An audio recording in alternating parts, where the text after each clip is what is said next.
Dios los bendiga mucho, hermanos, hermanas, amigos, amigas. Qué placer tan grande volver a encontrarnos aquí en temas bíblicos. Es un video que se realiza para la gloria de nuestro Señor Jesucristo y la edificación de ustedes. Tenemos el único propósito de difundir la sana doctrina. Y de ello quiero hablar con ustedes hoy, porque el tema que quiero tratar con ustedes es un tema que ha causado confusión, pero lo lamentable es que muchos no saben ni de qué se trata. Por eso hoy quiero hablar con ustedes, con la ayuda del Señor, de evangelismo en la gran tribulación. Ese es mi tema para hoy, evangelismo en la gran tribulación. Permítame compartirle Mateo 28, 18 al 20, el día 40 de la resurrección de nuestro Señor Jesucristo, cuando Él se despide de sus apóstoles, los 11 que quedaban. Judas se había suicidado. Y nuestro hermano, el médico amado Lucas, en Hechos 1:3, dice que en el día 40 Él fue levantado. Así está escrito. Llegando Jesús, les habló y les dijo así: toda potestad me es dada en el cielo y en la tierra. Por tanto, vayan y doctrinen a todos los gentiles, bautizándolos en el nombre del Padre y del Hijo y del Espíritu Santo, enseñándoles que guarden todas las cosas que les he mandado. Y aquí yo estoy con ustedes todos los días, hasta el fin del mundo. Bendita promesa fiel del Señor. En la dicha, en la tristeza, en la salud, en la enfermedad, en las tinieblas, en la luz y aún en la vida y en la muerte, el Señor Jesucristo está con nosotros. Alabado sea por siempre. Pero Él aquí manifiesta lo siguiente: toda potestad, esto quiere decir todo poder. Jesucristo es el único que tiene todo poder. Para Él no hay nada imposible, como está escrito en Lucas 1:37. Él es omnipotente. Él es el todopoderoso. Él es El Shaddai. En griego es Pantocrator, el todopoderoso. Y esto lo demostró en su ministerio de casi 3 años y medio. En Marcos 4 y 5 se narra cómo con su sola voz de autoridad reprendió la tormenta y el oleaje, la tempestad, los rayos, los vientos, todo se calmó. Se hizo una gran bonanza. Y en el 5 de Marcos dice cómo él, con su sola palabra, reprende casi 2,000 demonios que estaban en el endemoniado gadareno. Sana a una mujer que tenía 12 años de flujo ginecológico. También resucita a Tabita, la hija de Jairo. Y así manifiesta que todo poder tiene Él sobre la naturaleza, sobre los demonios, sobre las enfermedades y sobre la muerte. Esto es algo que usted debe de tener siempre en su corazón como una firme ancla de su fe. Y por cierto, todo poder para perdonar todo pecado, por asqueroso y abominable que haya sido, la sangre de Jesucristo tiene poder para limpiar toda nuestra maldad. Ahora, lo segundo que dice ahí al despedirse es que fueran sus apóstoles por todo el mundo a predicar el evangelio. Se entiende que todo el mundo, no todos son judíos, habían gentiles, gente que no era hebrea. Pues a ellos también. Y a ellos había que, escúcheme bien, doctrinarlos, así dice, y bautizarlos. Ese es el orden correcto, no al revés. Bautizarlos y después doctrinarlos. Y van a las aguas sin saber qué están haciendo, van a la cargada. Lo que diga su pastor o su familia, su novia, su novio. Es necesario doctrinarlos, porque hay miles y quizá millones que se han bautizado en agua, pero no se han convertido. Entonces la gente tiene que hacer esto, ser doctrinada, ser bautizada, y debe ser con un mínimo de 5 requisitos. Examine usted su bautismo, yo no lo conozco. Examine. Tiene que ser adultos, son 5 requisitos. Adultos, ni un niño aparece en la Biblia bautizado. Eso surgió después de siglos, cuando ya la doctrina de la iglesia cristiana se había corrompido, gracias, entre comillas, a Constantino, el emperador romano. Adultos que hayan oído el Evangelio y se conviertan a Cristo, que le acepten como Salvador. No vamos a bautizar o no debemos bautizar a personas que no se han convertido. Y así las cantinas están llenas de gente bautizada. Vea usted, deben ser doctrinados, que sepan lo que van a hacer. Adultos que oigan el Evangelio, que se arrepienten de sus pecados, se entreguen a Cristo, sean doctrinados, sean bautizados por inmersión, porque eso es lo que la palabra bautismo significa, inmersión, y finalmente un bautismo en el nombre del Padre, del Hijo y del Espíritu Santo. Un bautismo trinitario. Esto así nos debe quedar muy claro, hermano y hermana. Ahora, esto que se conoce en nuestro medio evangélico como la gran comisión, la gran encomienda, el gran encargo, el diablo se ha encargado de perturbar esto y pervertirlo. Y hoy tenemos la gran omisión, la gran omisión. Fíjese que dolorosamente tengo que reconocer que el crecimiento de la iglesia evangélica cristiana es muy pequeño, mínimo casi, va a cuentagotas. Las sectas, esas sí crecen a pasos agigantados. Esto es algo que usted debe tener en cuenta porque entonces quiere decir que Satanás está logrando una cosecha abundante de almas, de personas que mueren sin Cristo. Entonces, esto hay que corregirlo, hermano. Las sectas nos están ganando y no se trata de competir con ellas, sino de cumplir la gran comisión. Hay muchas conversiones falsas por emociones. Yo veo mucho ahora, son estadios enormes con miles de personas cantando alabanzas y sus rostros reflejan que se sienten en el cielo, con un coro que no tiene teología sana, están repitiendo la misma frase machaconamente, pero como lo cantan ciertos artistitas ahí famosos, eso ya es el avivamiento. No lo es, porque sus vidas reflejan que no tienen a Cristo. Fíjese que en el libro de Hechos, especialmente en el 5, se nos narra cómo la iglesia de Jerusalén ganó a Jerusalén, la llenó con la palabra del Evangelio. Y no habían imprentas, no había internet, no había celulares, no había folletos. ¿Cómo lo hicieron? Porque tenían una verdadera conversión. 3,000 en el día de Pentecostés y 5,000 sin contar a las mujeres unos meses después. Esto, pues aquí lo veo en Coatzacoalcos. El Evangelio en Coatzacoalcos tiene más de 100 años. Sin embargo, los vicios, la prostitución, el homosexualismo, los adulterios, los asesinatos, la brujería, ya las mentiras pues ya ni las menciono, la idolatría crece, no se ve el impacto en Coatzacoalcos y esto es muy probable que esté sucediendo lo mismo en la ciudad que usted me está escuchando. Ahora, cuando ocurra el rapto, el arrebatamiento, la gran mayoría de la humanidad se quedará. Dicen que somos casi 8,000 millones de personas. Pues de esos 8,000, ¿cuántos nos iremos en el rapto? Piense eso. Si yo dijera 1 al millar, exageré. No creo que seamos 1 al millar. La gran mayoría, miles de millones se van a quedar. Y cuando ellos se den cuenta que lo que predicábamos en las iglesias, que tanto les molestaba el ruido, dicen ellos, los programas en la televisión, en la internet, en el radio, en la prensa, todo eso habrá desaparecido. Entonces se darán cuenta que lo que estábamos predicando era verdad, pero será demasiado tarde para ellos en cuanto al rapto o arrebatamiento. ¿Y sabe qué? Irónicamente, muchos religiosos se van a quedar. No todos van a ser ateos, religiosos. Habrá papas, ayatolas, imanes, budistas, musulmanes. Habrá pastores evangélicos que se van a quedar en el rapto porque no eran cristianos de corazón, solo de lengua, pura fachada, pero por dentro eran sepulcros blanqueados. El Señor así les llamó. Y entonces, ¿qué espera? Espera la gran tribulación. Cuando yo digo la gran tribulación, usted en automático debe pensar en Daniel 9:27, las semanas 70 de Daniel. O al revés, cuando usted oiga la frase, la semana 70 de Daniel 9:27, piense en automático, la gran tribulación. Y entonces, ¿qué va a pasar ahí?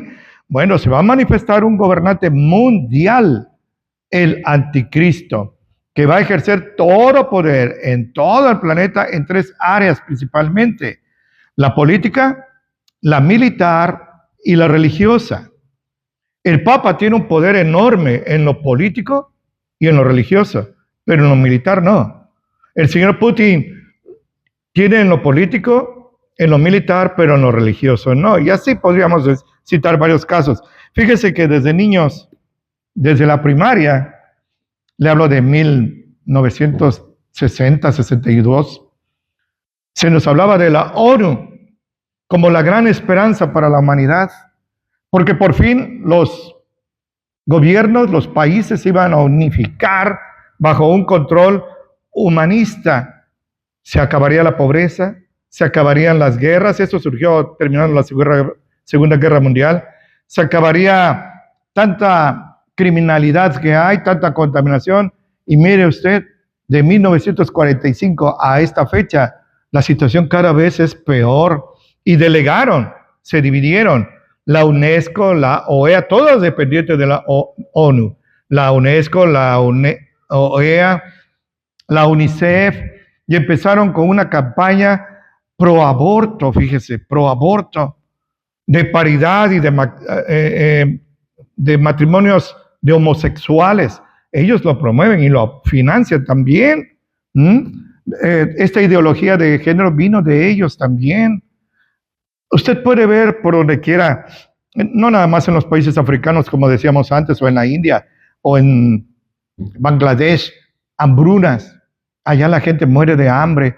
A unos kilómetros la gente come grandes banquetes a semejanza del rico y Lázaro, pero los niños mueren de hambre, los adultos. La Organización Mundial de la Salud depende de la ONU. Entonces resulta que la ONU no es la gran solución ni la gran esperanza de la humanidad. La ONU sirve a intereses muy privados y muy oscuros que no conocemos porque somos demasiados ingenuos. Pero no se eligen sus gobernantes y sus funcionarios por elección popular democráticamente. Ellos ya eligen por dedazo quiénes van a servir allí. Y muchas veces los que están allí como presidentes de la ONU no son más que peleles al servicio de una minoría. Eso es algo que usted debe de ver. Entonces resulta que la ONU no le sirve a Dios. Eso está clarísimo. No le sirve a Dios. Y no le sirve a los pobres.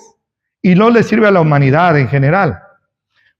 Recuerdo que en mi niñez se entonaban cantos ahí en octubre, ya se me olvidó la fecha, que era el Día de las Naciones Unidas. Era bonito con nuestras banderitas, niñitos ingenuos allí. No, hermanos, eso es pues como dijo el Señor, son lobos disfrazados de ovejas. Y esto debe usted verlo porque ellos han creado algo que le llaman el proyecto, la Agenda 2030, en la cual están tratando de promover más el homosexualismo, más el matrimonio gay, más la agenda de abortos por millones, se realizan diariamente por millones, fíjese, no exageré. Y todo esto va a llevar a una situación caótica. Y todos ellos están tratando de agruparse sobre un solo gobernante religioso. Ahorita, por el momento, el que más fuerza tiene es el Papa, pero no creo que vaya a llegar él muy lejos en cuanto a esto. Sin embargo, la iglesia debe estar atenta.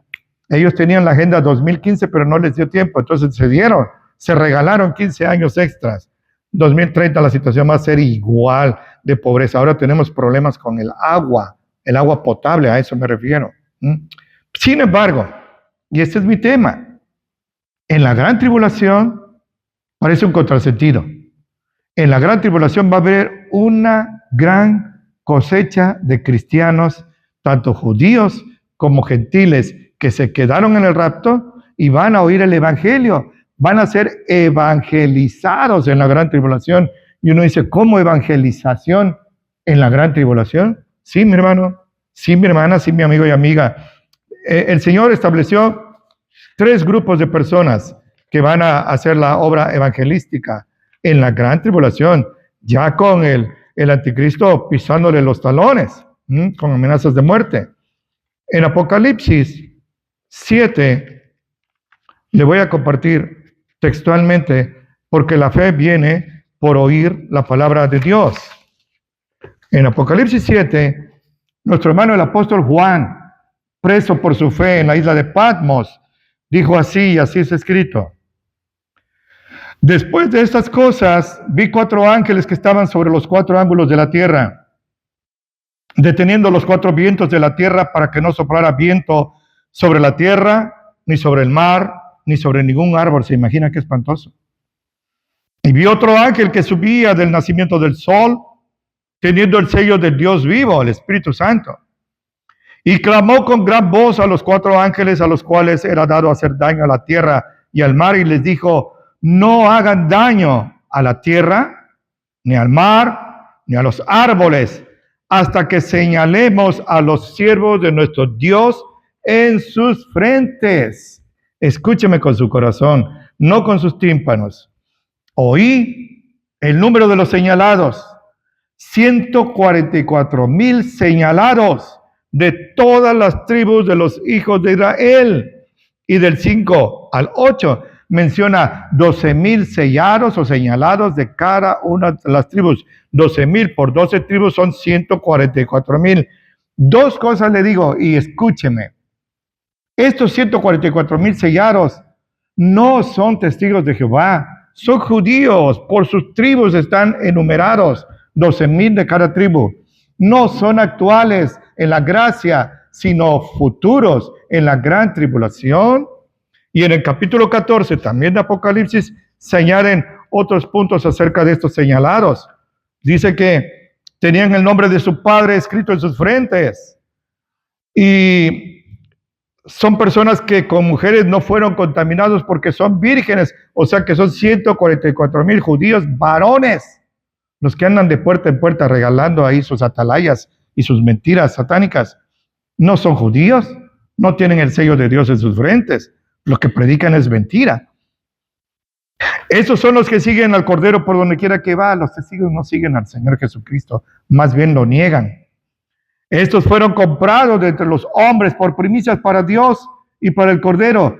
Y escúcheme, en sus bocas no ha sido hallado engaño, porque ellos son sin mancha delante del trono de Dios. Mire, estos 144,000 van a hacer una obra evangelística muy poderosa, con todo entusiasmo, con todo vigor, sin ninguna tibieza, sin ninguna pereza. Ellos van a ser esmerados en predicar. Imagínense, 144,000 judíos que cuando ocurrió el rapto no creían en Jesucristo como el Mesías y se quedaron. Sin embargo, ellos hoy en el Evangelio se convierten a Cristo y ahora predican que Jesucristo es realmente el Mesías, pero con un denuedo y con un respaldo divino como no se ha visto. Imagínense cuántas personas van a ganar.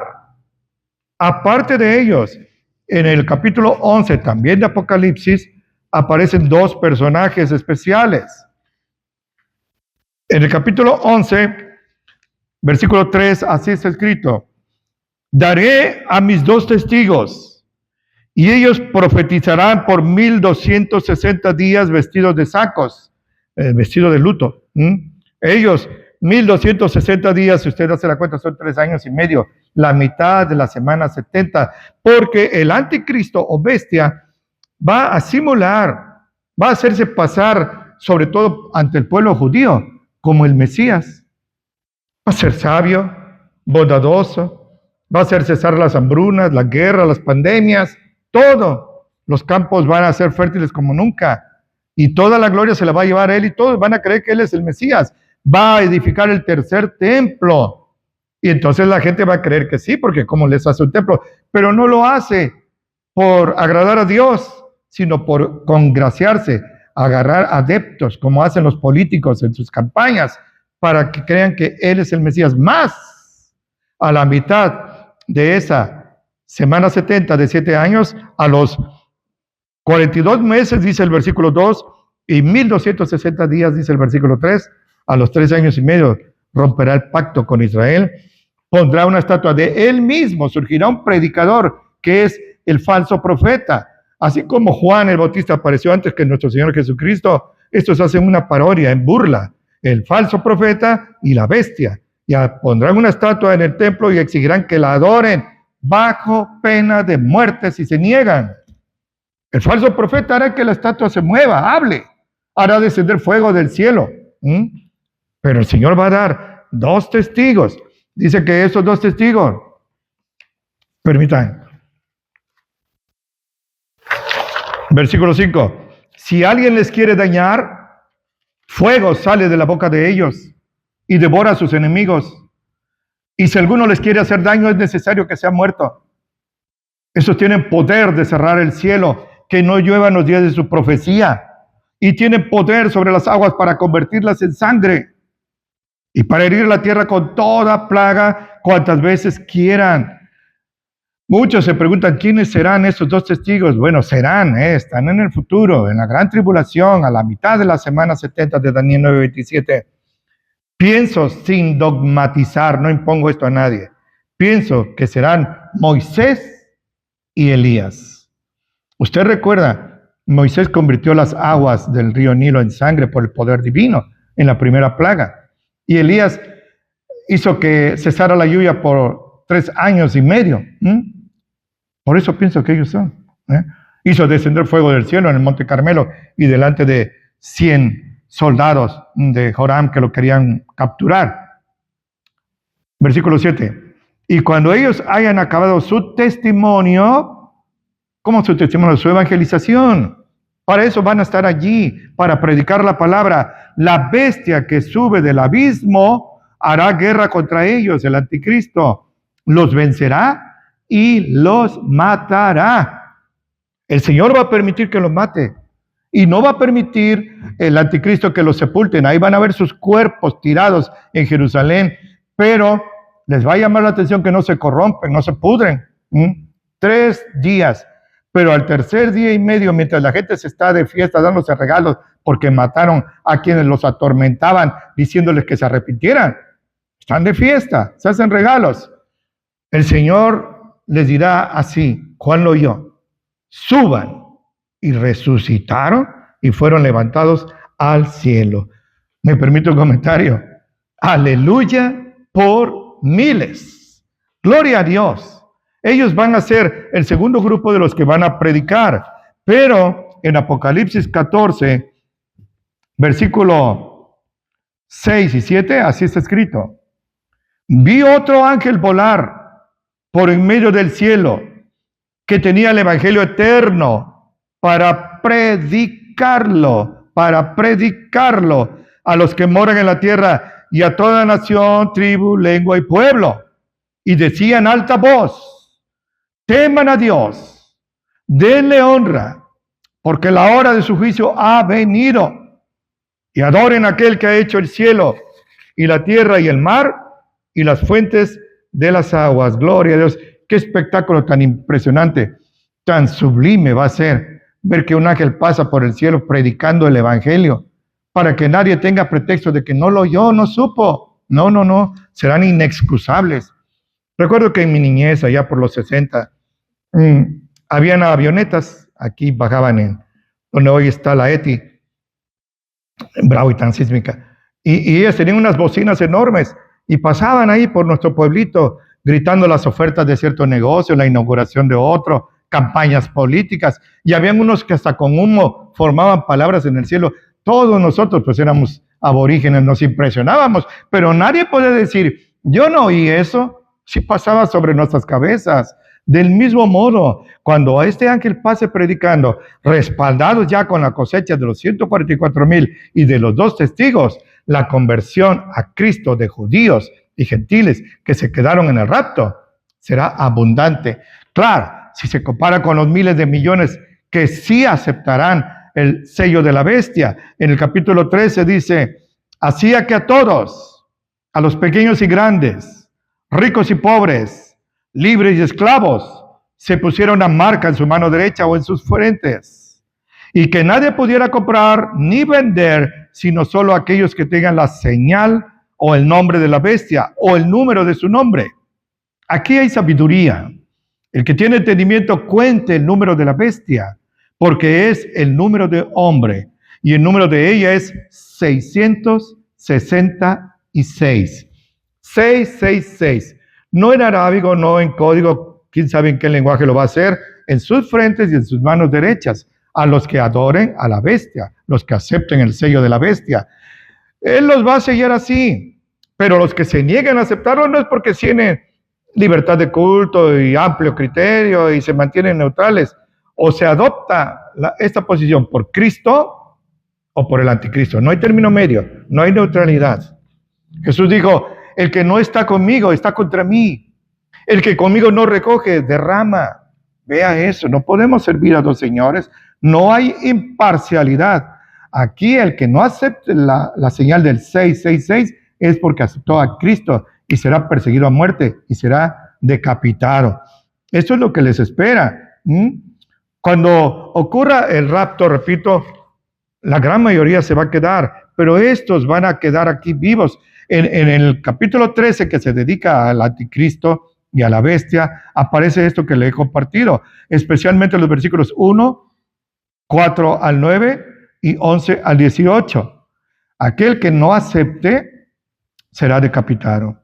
Ahora, millones, ya lo dije, millones se van a convertir a Cristo, de judíos y gentiles que no participaron en el rapto, pero que oyeron el evangelio por los 144,000 o por los 2 testigos o por el ángel. Millones. Y de esos millones habrá 2 grupos. Unos que sufrirán el martirio, no aceptarán el sello de la bestia y serán decapitados. Y otros que sobrevivirán, recuerden que son 42 meses, 3 años y medio, y cuando ya esté a punto el anticristo y sus ejércitos de capturarlos para matarlos, ocurrirá la batalla de Armagedón, que será una masacre terrible que el Señor Jesucristo hará con todos los que adoren a la bestia, sellados con el 666, empezando por el anticristo, por su falso profeta, y después irá contra Satanás. Apocalipsis 19, 11 al 21 y Apocalipsis 20, 10.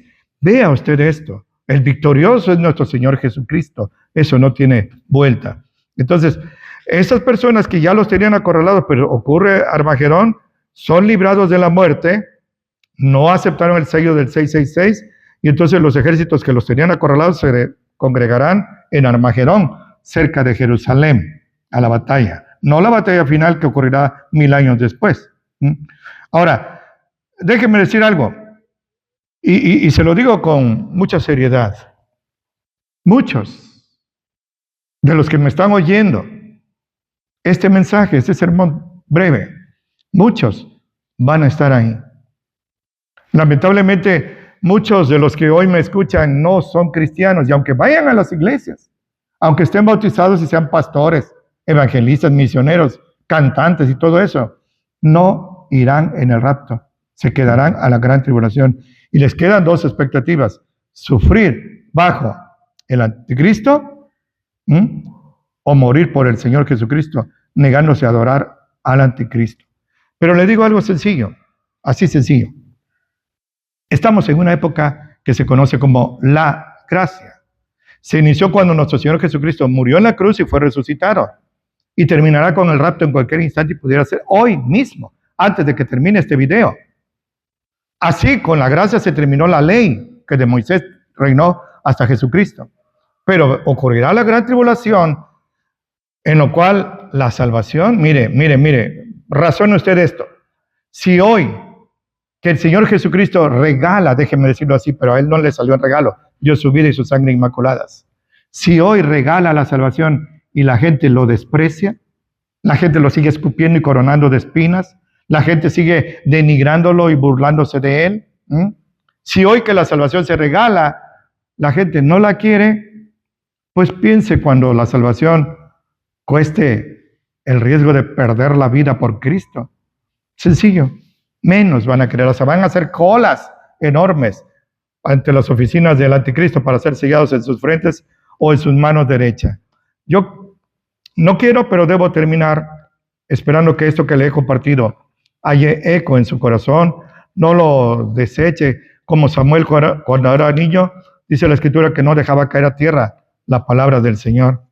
El Señor Jesucristo, en su inmortal y sagrado sermón profético de Mateo 24, dijo así, y así está escrito: velen pues, vigilen, velen pues, porque no saben a qué hora ha de venir su Señor. El día y la hora nadie lo sabe, solo el Padre. Pero sepan esto, que si el padre de familia supiera a qué hora el ladrón habría de venir, velaría, vigilaría y no dejaría robar su casa. Por tanto, también ustedes estén preparados, escúchenme, estén preparados. Shema, hermanos, estén preparados, porque el Hijo del Hombre ha de venir a la hora que no piensan. Cuando la gente se esté casando, comprando, dándose en casamiento, divirtiéndose en sus placeres, vicios, crímenes, religiones falsas. Cuando la gente esté así, vendrá el Señor y los tomará como ladrón en la noche. Y no porque el Señor vaya a robar, Él no es ladrón, el robar es un pecado.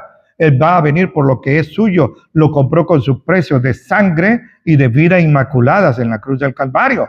Él va a venir por lo que es suyo, la iglesia es suya, comprada con su sangre. Pero nuestro hermano Pablo también habla de como un ladrón en la noche, a la hora que menos la gente se lo imagina. 1 Tesalonicenses 5 dice eso. Nuestro hermano Pedro, la segunda de Pedro capítulo 3, también dice que como ladrón en la noche. Hermano, escúcheme, pudiera ser hoy mismo, en estos instantes. Y nosotros nos iríamos, pero ¿y usted? Usted se conoce, yo no lo conozco. Examínese si está en fe, porque a la hora que menos piensa, el Señor vendrá y la calamidad será terrible bajo el anticristo. Mi hermano, mi hermana, mi amigo, amiga, ha sido un deleite para mí compartirle la palabra del Señor. Me complace mucho esto. Le pido que no sea obstáculo, que no sea un dique, sino que sea un acueducto para que esta palabra llegue a personas que lo rodean a usted, quizás su familia. Yo no los conozco, pero los puedo conocer en el cielo y esto depende gran parte de usted. Manténgase acurrucadito, al abrigo del Altísimo, morando bajo la sombra del Omnipotente. Le doy un apretón de manos, un abrazo fracturante y le suplico al Señor que atalaye entre usted y yo ahora que nos vamos a separar. Y como siempre le imploro que lo bendiga mucho en Cristo Jesús.